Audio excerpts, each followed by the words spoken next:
On retrouve à présent Fanny Chauvin avec nous en direct de Pennsylvanie, cet État qui aujourd'hui sur lequel repose l'essentiel des espoirs démocrates. Alors ça n'est pas le seul, c'est bien tout le problème pour les démocrates. Il faut que toute cette ceinture bleue du nord des États-Unis, elle tienne pour eux. La Pennsylvanie où à l'heure qu'il est, eh bien on n'a toujours pas évidemment de résultats définitifs. Alors je chausse mes lunettes pour voir exactement 81% des bulletins dépouillés et pour l'heure, eh bien Donald Trump compte une avance de près de 4 points. 51,5 à 47,5 environ. C'est dire à quel point c'est très serré. Bien sûr, on comptera sur les bulletins de Philadelphie, dépouillés sans doute vers la fin, Fanny Chauvin.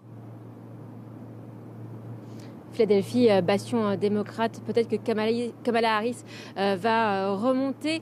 En tout cas, il faut rester bien prudent. Voilà, 82% des bulletins dépouillés. Donald Trump qui domine.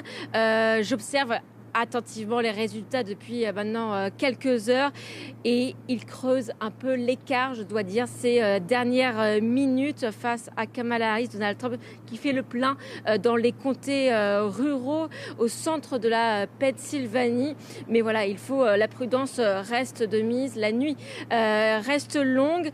Alors, pour les résultats définitifs, eh bien, on s'attendait à ce que les résultats en Pennsylvanie prennent du temps, comme en 2020 où il avait fallu attendre 4 jours. Les autorités avaient assuré que ça serait beaucoup plus rapide.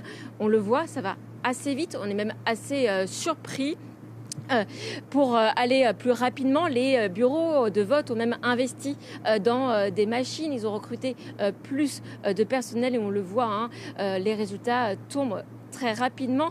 À préciser aussi qu'en Pennsylvanie, si l'écart se resserre, eh bien, si entre les deux candidats, il y a moins de 0,5 points d'écart entre les deux candidats, eh bien, cela peut engendrer un nouveau décompte. Merci Fanny pour ces précisions. Donc